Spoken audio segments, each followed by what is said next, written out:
saying is someone's still going to win, and it might be if I know half the field, just about half the field is playing badly. With golf, you can easily say, "Oh, the course must be hard. They're all playing bad." You know what I mean? It all kind of comes back to earth a little bit.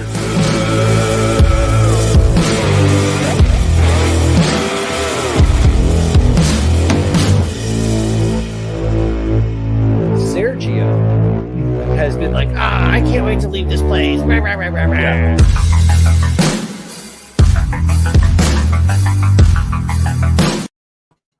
Good evening, Tuesday night, Divots and Pivots. Look, that is going to turn into a song that people start to hear in their sleep because it is such a groovy beat. I love it. It just pumps me up every time. It wakes me up. I was yawning a little bit on my way in, coming in here tonight, and I'm awake now. So let's do this because we got some fun, I guess you can call it trash talk by Matt Jones if you want to go there. We got NBA opening up tonight. The Bruins have gotten off to a hot start.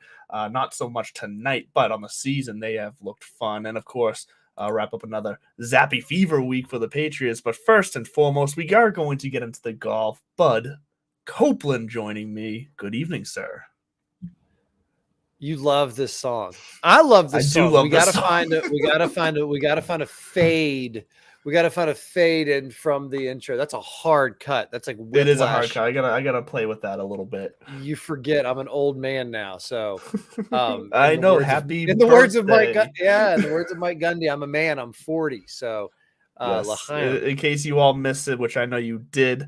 No, I'm kidding. But it was Bud's birthday this past Sunday. So if you're in the chat, throw a happy birthday in the chat. We'd love to hear from you. I'm sure he would love the support. If you're in the chat. Truth gun to your head. Where's the PGA Tour this week? Oh, I know this one, teacher. It's in South Carolina. It's the CJ Cup, formerly Japan.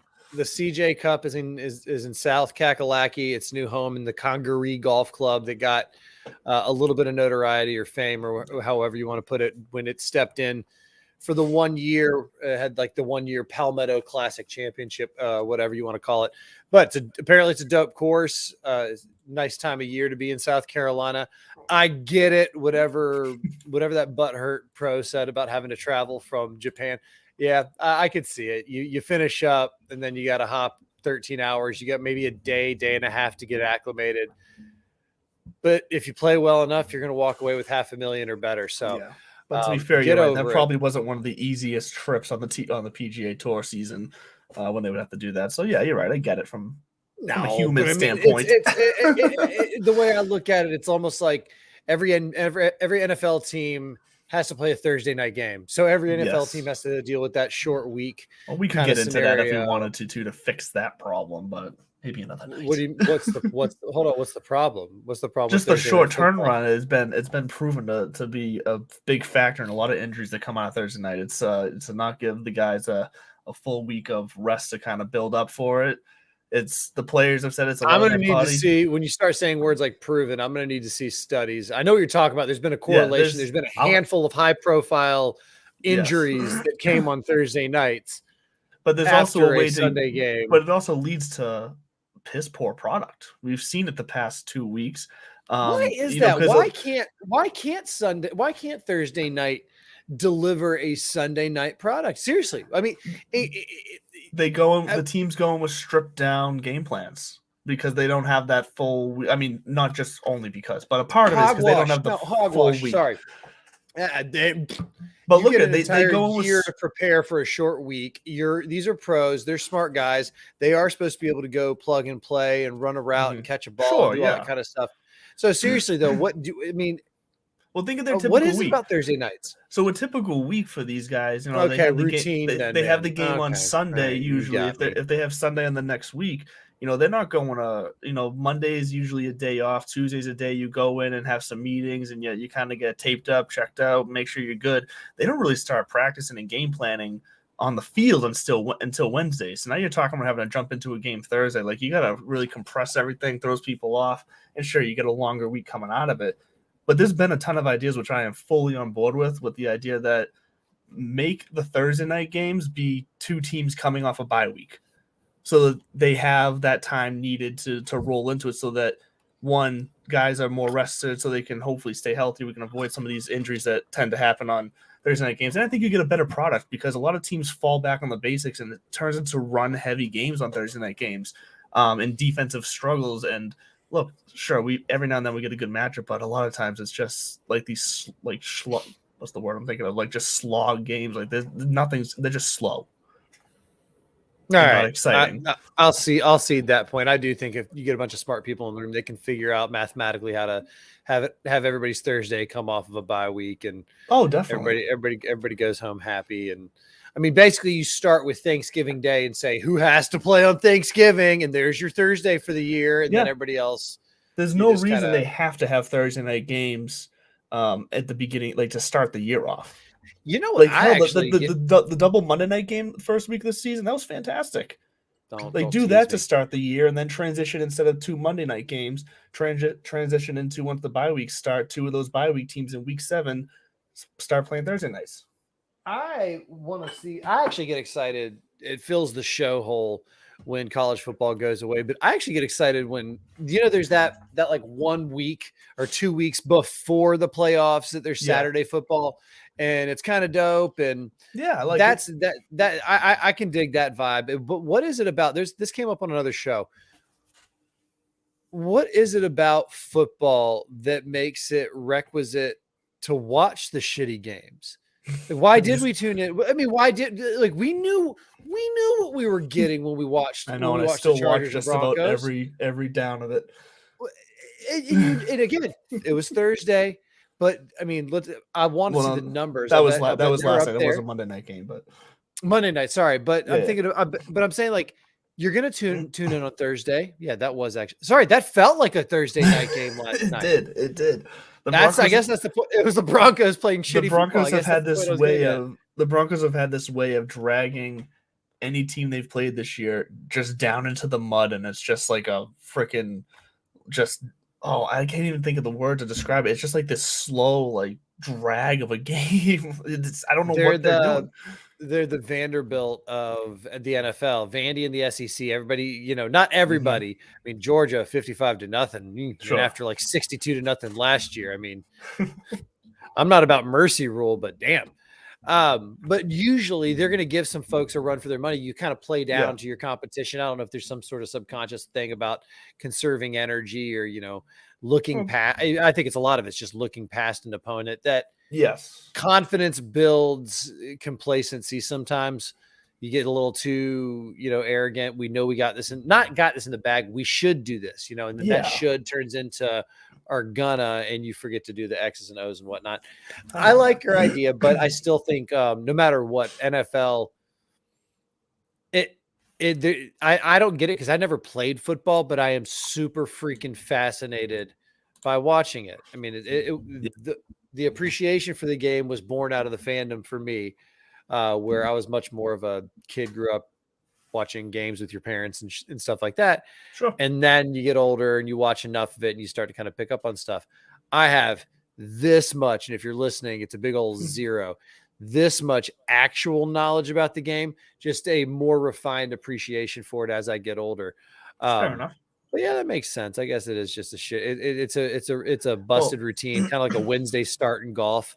They're going to do that once or twice to not interfere with the NFL, and it'll be interesting to see what those numbers are on Wednesday compared to a Thursday start. I bet after a couple of years, you start looking at it, you'll have some fun data to work with. Yeah, and you made a great point there, and that it's thank you. We're still watching, so everyone still tunes into the Thursday night games. The NFL right now has no reason to change it because the fans are still watching it. The only way it's going to change is that if Jeff Bezos over at Amazon gets pissed off because this keeps being shitty product on the field on his Thursday night deal that he struck, and if he's the one that then starts piping up and says, "Hey, look, like we need to be airing some better games than what you're giving us right now," then maybe you start to see, but it's going to take something like that to where the NFL's money is threatened for anything to change. Before Jeff Bezos, Al Michaels is going to just, he's going to just walk off the air. It's kind of funny. And again, this was, first of all, the whole thing about why are we watching this? That was Russ Ross Tucker. Ross Tucker. He was filling in for Dan Patrick yesterday. I was listening to him, and he had a good point. And I didn't even realize that I was one of those people now who tune in to every NFL game, or at least every NFL time slot, because I've got a little fantasy football. And even on Thursday night and Monday night, we have like one of those stripped down, FanDuel leagues that's only the Sunday games. Oh, sure. It's fun. And I love it. It's great. It does keep you focused and allows you to do other things. And I found out, I was like identified highly with that, gotta watch it, gotta tune in. And I don't know, I'm not even like a football guy. I'm wearing a Pipet hat, for God's sake. So that's number one. Number two, we are a golf show. We probably should circle back to the CJ Cup, but I think the only thing you need to know about the CJ Cup, like we already covered it, it's in Congaree. Look it up. It's pretty dope. It's a new location on tour. It's the new permanent home of the CJ Cup. So I don't know what they'll do with the Zoso and all that international travel, but I gotta kind of not give credit, but I do understand this move now to a calendar year and some sort of more kind of fun options in the fall, because I don't give a rat's ass about the PGA Tour this week. There's college football is hitting its October is the single greatest month for sports. And again, unfortunately, this is a golf podcast, but that's why we built in the pivots, right? Because we are going to. That's why we built it in. Baseball playoffs. Realistic. Shouts to the guys over at the Scoreboard Addicts. I'm sure they're just super thrilled about the Yanks moving on. I know TJ is, because he was throwing fire at them last night for not playing his Yankees.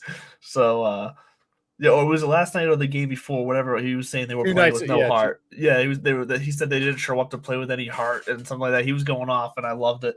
I love the fire he was throwing. Well, when you put on the pinstripes, you have to put your heart in the locker. That's the problem, right? You're not allowed. You can't have a soul and wear that uniform at the same time. It's so true. Don't at me, but yeah, congrats to them. Everybody, the playoff that everybody wanted to see. Actually, seriously though, the Phillies and the Padres out of nowhere. I mean, truth gun to your head. Are you a big baseball guy? Are we? No. Is it worth? It's not worth chopping down this tree. Not for me. I used to be. I'll move right along. Yeah. World Series is one of the premier events in the world. I got to go to the 2018 World Series when it was at Fenway. Got to go in for free after work. I think I told you, after working across the street in the team store, and it was a fun little event. We stood standing room only in the right field bleachers with all the locals. Still just to be there. That's all that matters glorious. At that point is the atmosphere. But that's the anchor for October, baby. NFL's finally getting a little interesting. Bailey Zappi, was he Bailey Zappi? Was he like the Patriots player of the week? Was he the AP player? He got a player of the week award that was not something like super honorary. It wasn't like the Bud and Andrew player of the week award. I'd have to check, because I'm not even sure. I admittedly didn't know he won a player of the week award. So as I'm going to talk with you talk all about it. Is this? But he had a quarterback rating of 118, which is fantastic, especially for a rookie. So what's a perfect rating? It's like 152, 148. Yeah, I think it's one. It's like 152 or it's like 151 point something. Why it's like something right around there, though. Why the hell did they just do a scale of 100? I know. I don't know this math behind it. I don't. Oh, he was. Let's see. It was Pat's Pulpit named him. Yeah, it was a local. Pat's Pulpit named him Offensive Player of the Week. So the reputable and venerable Pat's Pulpit, shouts to them for. Hey, around here they are one of the better local. That's what I'm saying. That's what I'm saying. I told you it was something. No, it was something that I saw that I was like, no, this is legit. Like somebody gave a tip of the cap, because that leads me to my next thing, which was, Albert Breer had a wink and a nod towards things going quote unquote sideways a little bit with Mac Jones and the Patriots. And I wanted to ask you about that, because there was some interesting kind of unpackaging in an interview that I heard recently with him. But have you heard that, or is that fan hype? You've been around the game in this part a lot longer. I've heard a lot of things. They're all over the place. There's so many different conspiracy theories and rumors, and all I know is that a lot of the like, I guess, beat writers and personalities closest to the team are downplaying Zappy, and are convinced Jones will get his job back as early as this coming week against Chicago. And I wouldn't be surprised. I think he will get his job back, if anything, just to see the comparison right up against each other, or to see if it lit a fire under his ass.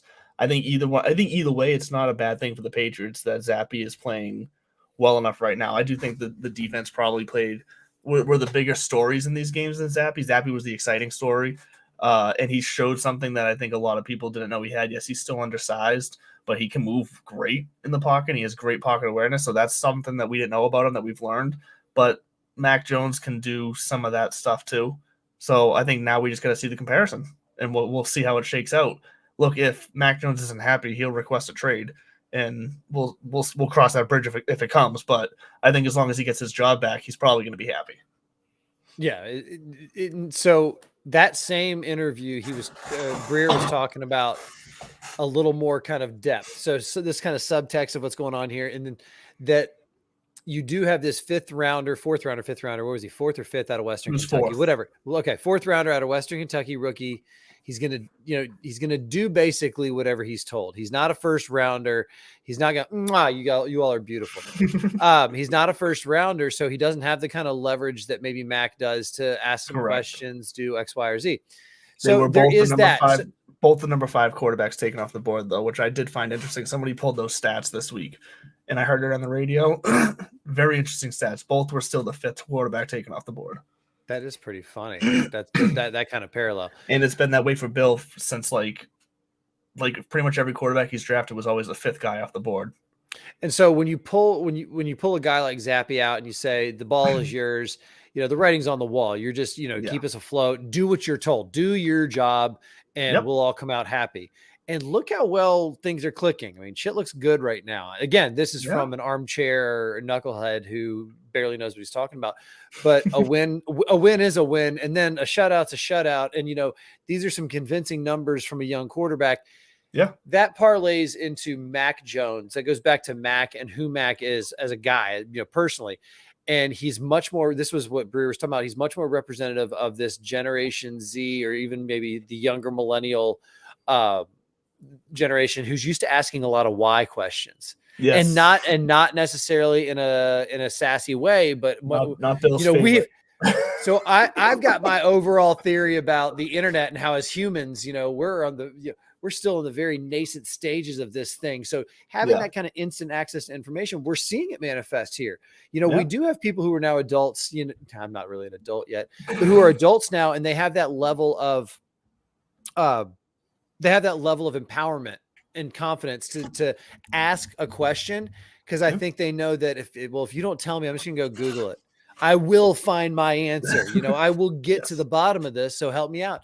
So for Mac, and I guess this was the book on him at Alabama, where again, in a college setting, you are in a much more nurturing atmosphere where even when it is Nick Saban, as long as you're doing things respectfully, the book on him is A, he's funny as shit, and B, he's willing to work with anybody, which is weird, really kind of who does that sound like? Wink, wink, nod, nod, who funny enough, they have an annual kind of sit down, but that's a whole conversation for a different day.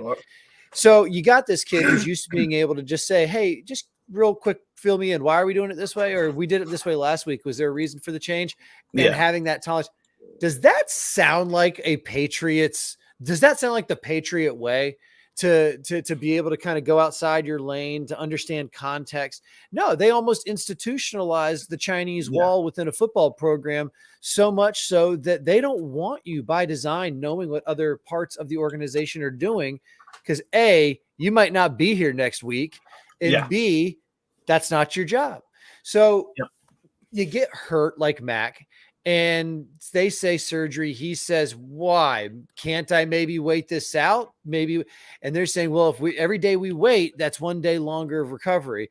And it turns out he didn't need the surgery. Thank goodness. The high ankle sprain wasn't as bad as it was supposed to be.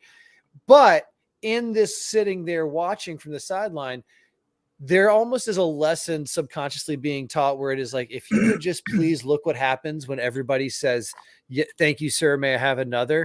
Do you know what we can do? Like the guy before you didn't even ask this many whys. You know what I mean? Yeah. But the guy before him was drafted 20 some odd years ago. Yep. So I think I like this as a Pats fan on several levels. I do think, whether it's lighting a fire or affirming a previous company policy that you agreed to, I think it is going to be a welcome back. Here's the book. Go get him, Tiger. It's your ball. Yeah. Go, your team. But it's also nice to know that next man up is a grown ass man. And like you said, when you can get as a backup, potentially starter one day in the NFL, who knows? I mean, so many of these freaking college quarterbacks are coming out ready. But if you can get a couple wins under your belt, now you got such a confident, young, cheap backup that the future's bright for the Pats. Yeah, we'll have to wait and see because it's still wait and see. I'm calling it now. They're going to. No, I mean as far as Zappy goes, it's realistically it's been 2.5 games. Oh, so he could still be it's playing. Wonderful for his development. I don't want him in there full time because I think you go 2-1, 2-2, even as in the kind of filling in. That's enough of like I can hang. I can do this. You get David Card and that can ruin you. Shouts to an older generation. The previous car. And whatever happened to him?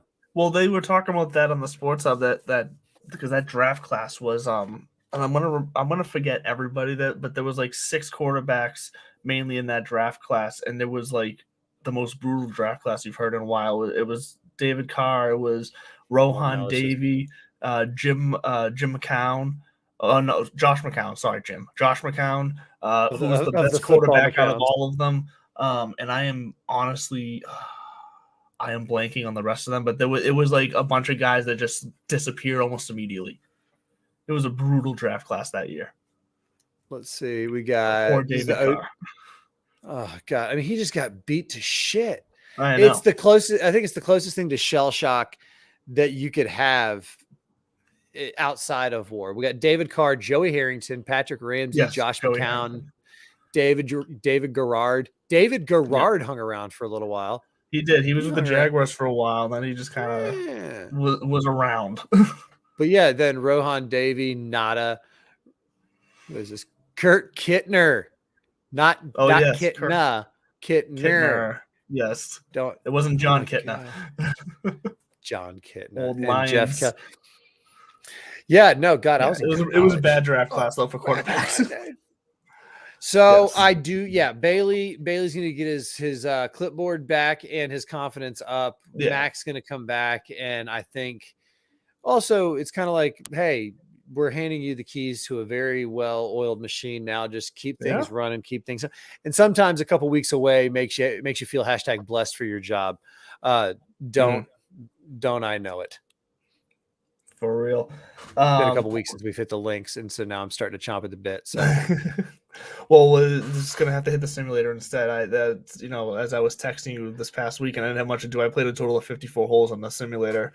My back felt it, but because look, when you chunk on the simulator, it is much less forgiving, and you feel it. You feel it. There's no forgiveness. Yeah, that's one of the worst. I mean, it's one of the worst things you can do is to exclusively hit off of mats. Sure. Unfortunately, New England golf, sometimes that's all you got. Mm-hmm. But if the turf's not going to be forgiving, your ball might as well be, which is why the Piper Gold is it for me. Mm-hmm. This Saturday is our last round out with my group, my guys. You are getting it one more time? We are going to get out finally. We're going to run. We're either going to run 5 wide right off the bat, or we're going to go 2 and 3, and we'll just meet up after the starter kind of turns his blind eye. There's that scene from The Town where they're all getting out in their nuns outfits. And the cop sees him and just slowly looks away. That's legit. These guys are great. Yeah. They're fun to be with. And they love to pipe it. They've embraced the pipe it vibe, and so they're going to be placing their order for the next round of second ball All-American shirts as well too. So shouts to our friends at Mahler Bros, and thank you again to Piper.golf. And if you're there, Div Piv. I almost said Live Piv again. Live Golf. Div Piv. Go to either spot. Hit them up. Great merch. Great people. Great vibes. Let them know we sent you. And that by by using div piv. That's how you do it. It's back to the live golf has real estate in my brain, and I don't know. It's because Matt Jones really pissed you off. He absolutely did. That freaking guy came out, and it was almost like he saw what Pat Perez said. It was like, that's right. Yeah. He was the background guy that decided to take the mic and try to sing a verse. So real quick, Matt Jones, if you don't know, Matt Jones exhibition. See, it won't even come up. The Google doesn't even want you to hear about it. Did they take it down? No, they didn't take it down. Nobody's censoring Matt Jones. I'm just vamping, as they would say in the industry, until it comes up. So Aussie golfer slams. This is from the Daily Mail. So Aussie golfer slams suggestions. Garmin has a new GPS laser finder. Sorry, ad just expanded on me. Aussie golfer slam suggestions. This is why pop-up ads exist. I know, right? Garmin just got a free plug. Greg Norman's Rebel. I love this. Greg Norman's Rebel. The Rebel Forces. It's a trap. Rebel Live Golf is just a series of exhibition tournaments. Quote, guys are grinding harder than they did on the PGA Tour. Pause. No, they're not. I don't give a shit how many hours they're putting in on the range. Yeah. Effort. I mean, there's guys and women grinding harder than they ever have every day, all over the place, etc. Ad nauseum, ad infinitum. Good day, sir. This whole bit about Live's not just an exhibition tour is garbage until it stops being an exhibition tour. Until it stops being an exhibition tour. And to do that, you have to have some more leverage than participation trophies.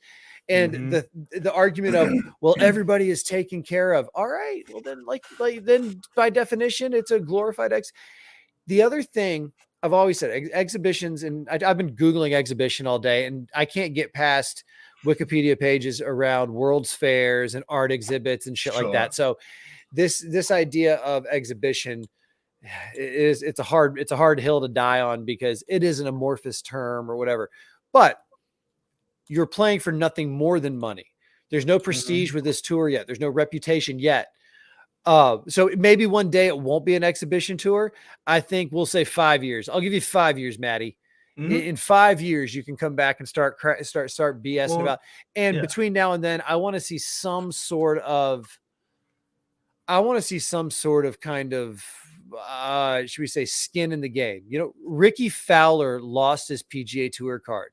One of the most popular golfers in the universe. He was playing pretty good last week.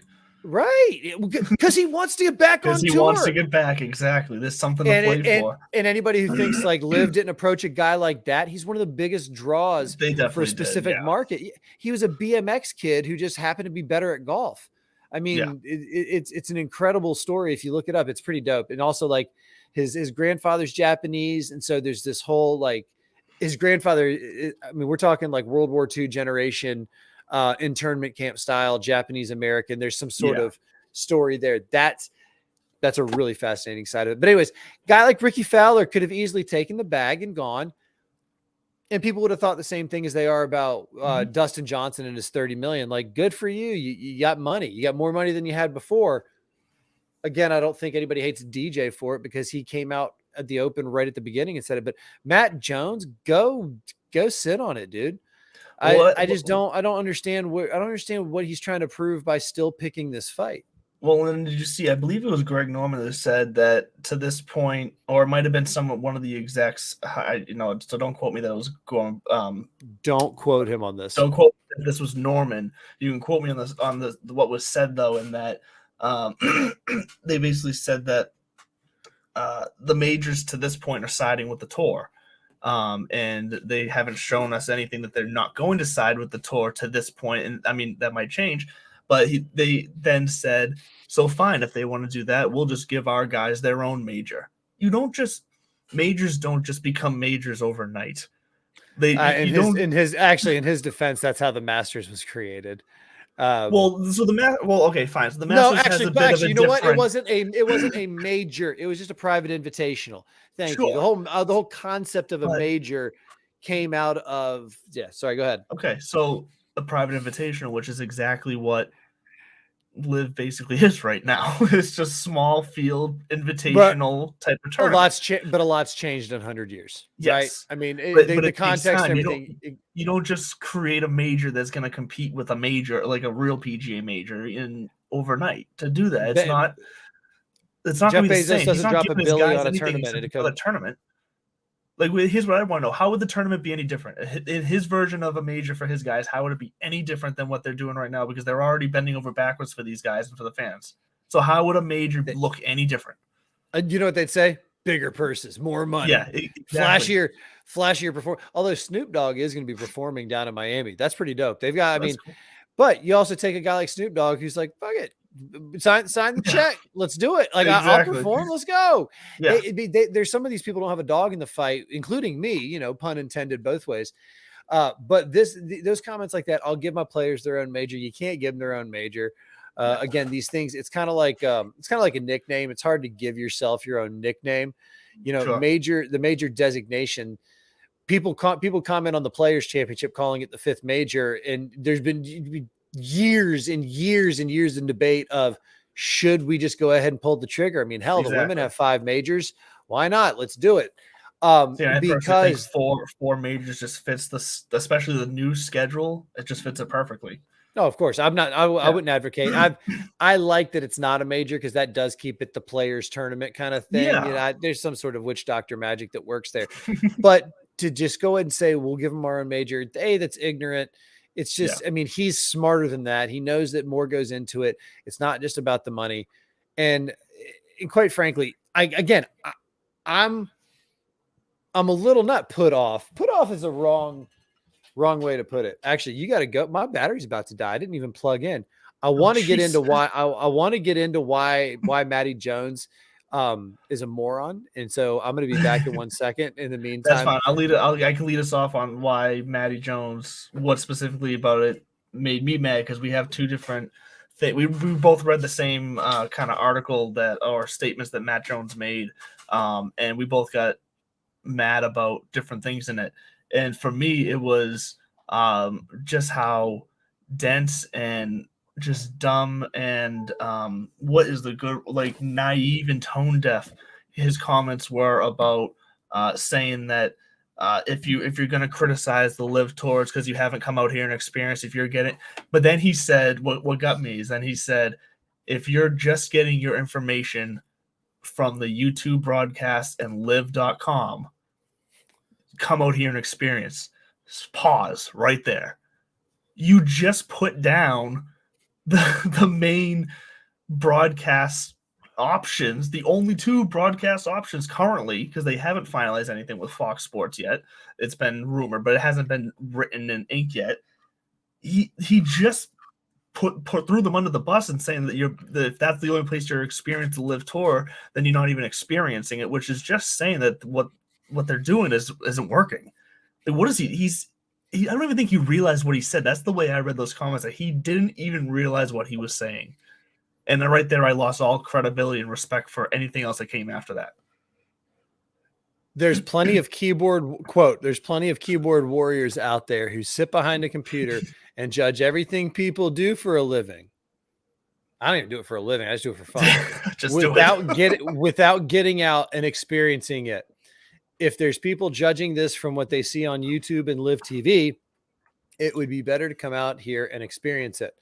So to back up, I'm gonna do. I used to be a teacher, right? So bring us full circle. I'm going to piggyback onto your point here, and say, yeah, exactly. That's what he did. He said basically, if what you're seeing on TV makes you think it's not good, then you need to come out and see it for yourself. So he's just saying to the production team and the staff, like, you guys aren't making us look. I mean, it's an actor. It's an actor who sees the finished product and goes, yeah, the lighting was all wrong and the makeup team didn't do a good job. It's a little early into the hype, though, to be putting down the broadcast team. Like, come on, like, man. David, I've actually listened. They're entertaining, and also you're working with a new thing, but they're entertaining. Sure. The piece that I had about it was I went out and saw it. I went out and experienced it, and it was fun, and it was loud, and it was fast. We've said that very publicly. Yeah, it was gimmick. Yeah. It not gimmicky, but it But was I know new, what you mean. and it was fresh, it was different. Yeah, it wasn't competitive golf, and I still think that you could do PGA Tour in shotguns. You could do a morning shotgun and an afternoon shotgun. Hell, they do it all the time. They go in waves. They do a morning wave and an afternoon wave. Exactly. You could absolutely, you can introduce the team concept. The caliber of players and the collection of players, they've capped it over there at whatever 48, that they're talking about. And again, I think the number's going to be 60, because I think what they'll do is everybody's going to be allowed to carry one player on the bench. Or two, right? They'll say, "Hey, Bud's onto something. That Bud Copeland at this Bud's for you. He's really got something there going." And they'll say 72 players. You got one person on the bench. You got six team members. One's on the bench, quote unquote, and then you got 4 out there playing, 3 scores, the whole bit. It's all gravy, but it's you could have done this with any group of golfers, and it might have been just as entertaining or at least intriguing. I go back to, if somebody texted you that Bryson Brooks, DJ,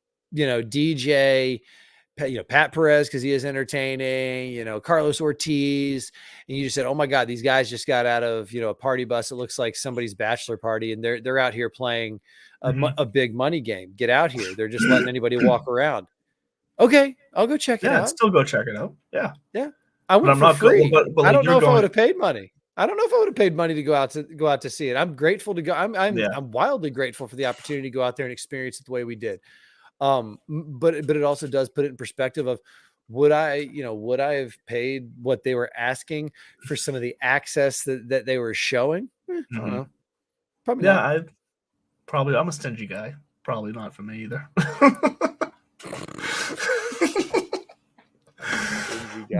But I guess you already touched on your other point about, we did already touch on the exhibition parks. I know that was the part that made you more so annoyed at his comments, just because it was stupid. It's the point you've been making this whole time, because so many guys a couple guys now, I shouldn't say so many, a couple guys now have brought up the whole thing that it's not an exhibition tour, and they're just blind to the fact that it is. It's just what it is. And it's not, and look, in the stage that they're at, they just need to embrace that. There's nothing wrong with that at this point of what they're doing, because they are focused. They've proven it. They are focused on the fan experience, which isn't a bad thing, because if they're going to grow, they need to develop that core fan base. So focusing on the fan experience, focusing on entertaining them in an exhibition style I don't think that's a bad thing. I don't think they should be, scoffing at that and necessarily turning their back to that. Like I said before, and like we've said before, if they just accept the fact that they are part of a startup and don't expect to be at the top of the hill already, then they could have something here. There's just too much, there's too many guys right now over there that expect to already be seen as the world's greatest tour. And they need to get that thought out of their head, because they're growing. It's a startup. You got to be realistic. And it's hard because the egos that you're dealing with. Brooks Koepka won this week, and he was talking about, he was so emotional, he was crying. Nobody saw it because it was in the Middle East in the middle of the day or in the middle of the night. It finished at 4 a.m., something like that. Yeah, something like that. And I don't care about it's tough for me to give a rat's ass about the local crowd anywhere outside of maybe, the New England area. And I don't really care if the Chicago experience was great. Again, I am interested in LIV Miami because Snoop Dogg's going to be there. And to me, that's just pretty fucking cool. But Brooks Koepka talked about how, and okay, so this humanized it for me for a little bit. Quick pause. Before we humanize them, I want to keep dehumanizing them for a minute. Did you see? Because I'm going to go serious talk, good news, and then thank God for the internet moment that was born out of this. Jonah Hill to play John Daly in an upcoming biopic. Thoughts? Oh, I love it. I think he can. This news to you? It is news to me. I hadn't heard that yet, but my initial thought is that Jonah Hill is a versatile enough actor that he can pull off the mannerisms of John Daly. I think he can do it. Oh, I mean, it's been floating around, and you keep seeing as per reports, rumors have this, sources are confirming, Yeah, until I see a tweet from him or his people or whatever, it's not written in stone, but I think it's sure. exciting as shit. I Yeah. love, I love me some Jonah Hill. And good for I John Daly on cashing in on like this kind of this second run and exposure for him, because over the last year between TikTok and social media and these other ways, he's become like this relevant social figure again in a niche way. So good for him, and making the most of it. People have been doing it forever. Yeah, Celebrity is just, especially when scandal used to be your brand, yeah, and the shock factor and value and acceptance and stuff and open-mindedness and et cetera ad nauseum. The second Latin drop for you. When that's now the norm, a guy like John Daly is super fascinating. The gambling, I don't want to say womanizing. I don't know what he was like with ladies. I think his problems, yeah. I think his struggles were much more. He is divorced, but he's remarried, apparently happier than hell. All that kind of stuff. I think most of his stuff was with substances and gambling. That's what And I think, but that's the same thing without knowing for sure. But right, right, right, right. that's what I've heard. But what used to get you blackballed from society, we have a much more understanding view of it. Especially when you have, leveled out or made amends or, kind of made peace with it. And, we're in much more of the you do you moment of time. So a guy Yeah, like John Daly is going to be super, super fun to watch. Fun fact, because everybody, especially fans of the show, know that I'm a camp dork. Jonah Hill, when he was a kid, went to the summer camp where I used to work, but it was actually the previous iteration of the camp shortly before it became the camp. But yeah, all good people have some nice. sort of camp connection. That's all I'm saying. No, that's fun. What the internet did with that, because all of a sudden you got the slides everywhere. I say slides, the slides. Next slide, please. Yeah, you get the pictures everywhere and the memes and the graphics of Jonah Hill and John Daly, the side by sides. Again, can't wait for it. Yep. And then somebody decided to drop one where you've got, and actually, I might be able to. Basically, all it said was sources confirm upcoming Patrick Reed biopic, lead role to be played by Rosie O'Donnell. Yes. I feel bad bringing that up because he was such a it was a really nice, sweet kind of exchange that we had. I Yeah, backhandedly it insulted was. him. He dismissively said no big deal. I'm not saying that it was anything serious, but sparks flew for a second. But this latest, and like I can't even find it right now. But if you know who the two of them are, then you automatically know it works. And I'm not saying it's a bad idea, given the level of both Yeah, fascination and respect and vitriol that both of them can elicit. So I love it. I think maybe they lean into it. I think you have fun with it, and I think they should do it. That would be great. Yeah, why But not? But I so mean, I'm yes, sure he no. can think of a million reasons why not. But His publicists are like, please, can we scrub this from anywhere? So yeah, done dehumanizing LIV, back to humanizing it. Brooks Koepka broke down in tears. He was talking about it because a win is a win is a win. And I will give those guys that. Anytime you go out and you are playing against, whether it's a dozen, 2 dozen, or 150 of you the still have to beat one of the best out there. right, At least one of them. you still have to perform, and I'll cede that to them. But what he was getting at was finally he broke through, and it's because of the schedule that afforded him the time for recovery and this, that, and the other. Fine. Mm-hmm. So if Matt Ryan said, instead of, where is he now? Sorry, Indy. He's Indy. If instead of signing with Indianapolis, he said, you know what, gang, I'm going to go play in this flag football league because it'll allow listen, they're offering me a lot more money than the NFL could ever offer, because I'm going to just be performing for a private crowd. So, and that would all be good and well until the moment that he kind of, to your point, demanded the same level of respect, gravitas, everything Yeah. for winning the flag football cup as he did for winning, or winning an NFC championship. We'll give him that. Don't need to shit on Matt Ryan any more than he's already been shat on. So it's tough. It's tough when you get a guy like Matt Jones out there griping to feel good. But then I do feel good for Brooks Koepka because he's openly admitting, I use that analogy all the time. Hey, LeBron, KD, y'all want 3 more years in the NBA, or do you want 7 more years playing 3-on-3 ball, making twice as much money for half as many games? Sure. That's the route they took. And if they did, they're wanting that shine from the previous trials and tribulations to carry over. And unfortunately it doesn't. I think it's dope that DJ won $30 million. I think it's fascinating. I don't think that's any more impressive than Keegan finally breaking through out in Japan and him breaking down in tears, because that grind is even harder. So due respect to Matt Jones, out there grinding harder than he ever has before. Here you've got Keegan Bradley, who's been so close. I mean, God, we forget about the players earlier this year. The dude lost it, or let me rephrase that. He lost his position. He basically, in NASCAR terms, he was right behind the lead car, a couple laps to go, and nothing happened. He just involuntarily went right into the wall. And it's like, what? He was punching out on 18 and he ran it right through into the water. So he's had the highs and lows. He was just beside himself on the phone with his wife. That is a different level of respect. Same level of, same kind of idea of empathy that I have for Breck. His name's Breck now, Brett Koepka. Brett Koepka had a great week, but Brett Koepka didn't deliver a performance that's worthy of the same praise as Brooks Koepka ever did, or Keegan Bradley. Yeah, I know what you meant, but yes, no, I agree with that.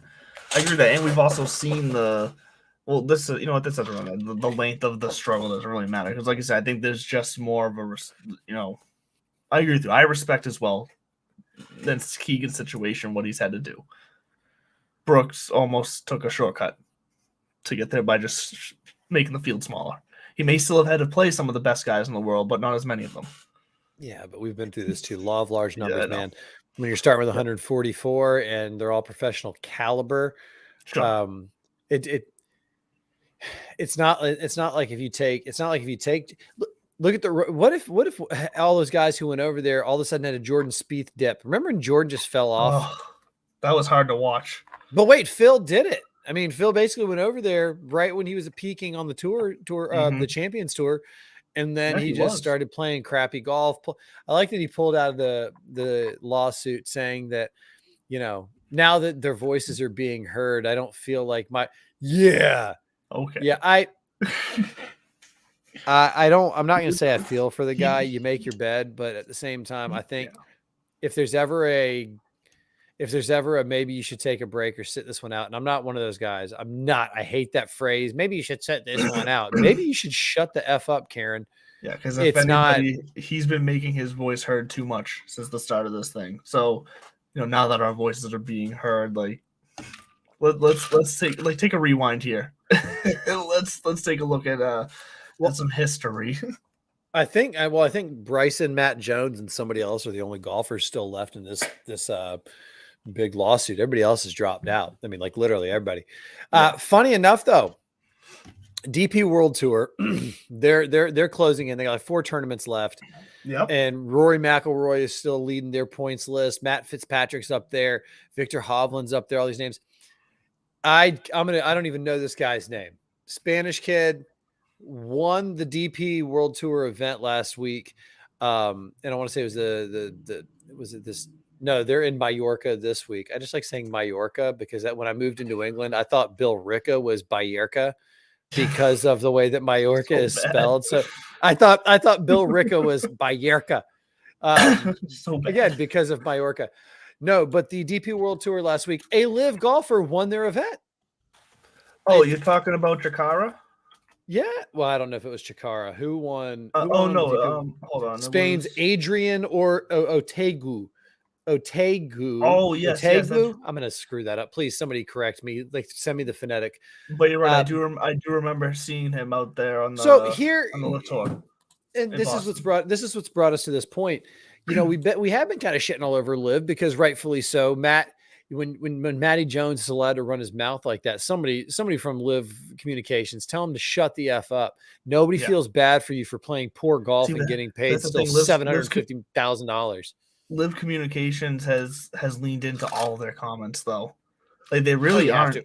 Well, you have to. They're You have to. running with it, and they're taking the attitude of we don't care. We're gonna say what we want, and that's. You have to. First of all, you have to support your people. I like that. You got to support your people. I'm not saying it's wrong. I to your point, I don't think they're gonna tell them to shut up. No, they're not going to. There's no, you know what? There's a short list of people there who have marching orders on what they're allowed to say, and they're all getting, 7, 8, 9 figure, guaranteed money checks. But this kid wins. He goes out and he wins after playing. He played London, and that's when the DP World Tour said, off with your heads. And then people might not realize this. The reason that like Patrick Reed and those guys were allowed to play in the BMW is because a British / international court overruled it and said you can't ban these guys. There's labor laws or whatever the hell, whatever kind of witch doctor magic they have governing their shit over there. They said they can play, and so they've been playing. I mean, the BMW had their moment, I think. Pardon me. When they had Taylor Gooch and Patrick Reed trying to get up there, and of course, famously, nobody was showing them on television. So this kid breaks through and he wins on the heels of. Something about the damn Spaniards. I love them. Seve laid a foundation of passion and fire. Blah, blah, blah.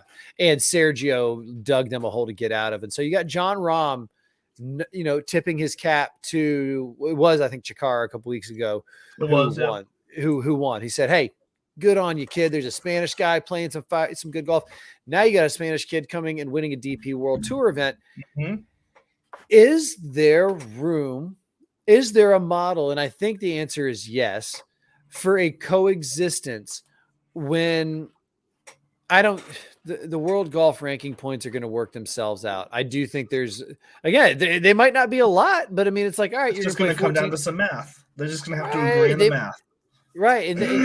And you don't get to, I guess maybe you can say, I would allow them to retroactively submit their original roster of players for like whatever their official world golf, because Dustin Johnson now has dropped out of like levels, and like, some people are just falling off a cliff. And if we're being honest, we know he's better than he's a top 50 or 20 golfer. He doesn't belong outside the top Dustin 100. Johnson. Dustin Johnson, when he's on, is still probably one of the top 3 golfers on the planet. Oh yeah, I know. I agree.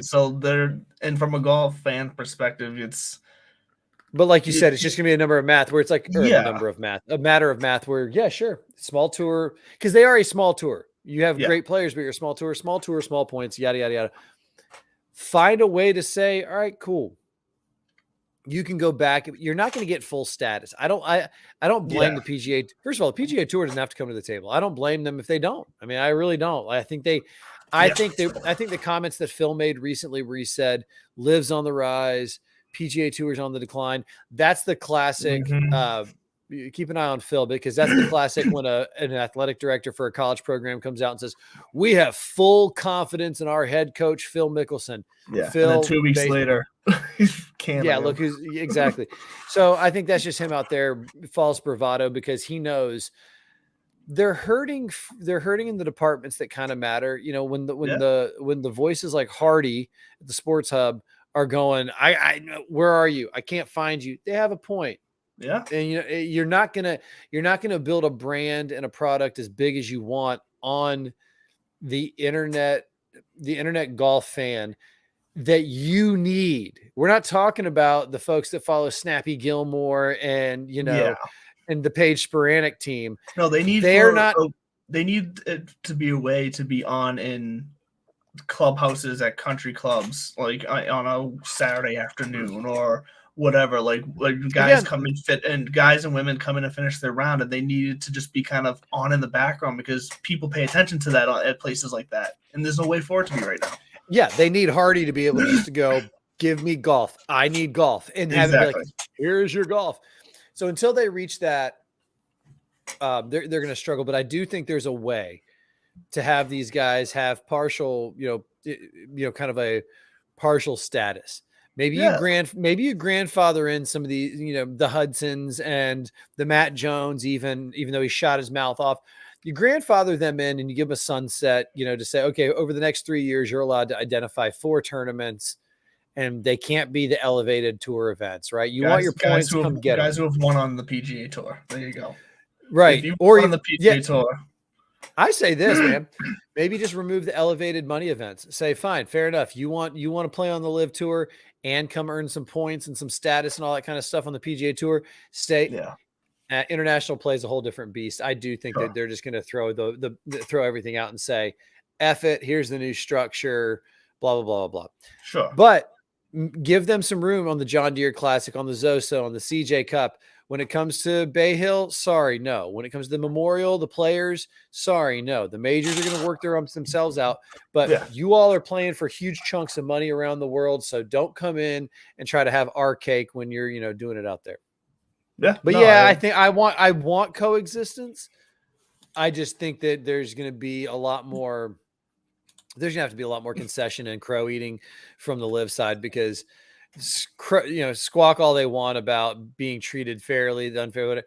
The PGA Tour is in a phenomenally strong position with all the changes they're making, the talent pool they already have, and the depth of their roots. Yeah, 100% agree. I don't think anything has changed in our opinions on the whole PGA and LIV, but look, we do keep talking about it because it just seems like every week somebody says something stupid on one side of the fence or the other. No, my opinion's changed. Hardy changed my opinion. It's not a good product. It's a fascinating product. Well, in that sense, yes, but I think your overall opinion of the coexistence in the golf world, I think we've been pretty consistent in that. And yeah, we're just going to keep, if someone pisses us off, we're just going to keep talking about whether it's LIV, whether it's PGA. I think there's a lot of people who are picking some wrong words to say right now. And it happened to be Matt Jones this week. Word's going to travel through the clubhouse as the boys over at Divots and Pivots are going to give you a tongue lashing if you step out of line. I'm sure that's going through all the WhatsApp chat groups right now on the LIV Tour, the caddy. Yeah. If we got just a couple minutes left, the one level of this that is now sneaking out, caddies are speaking out anonymously about how much better life is on the LIV Tour. And I don't doubt that. They're getting paid more. They're probably more comfortable. I don't doubt that it is.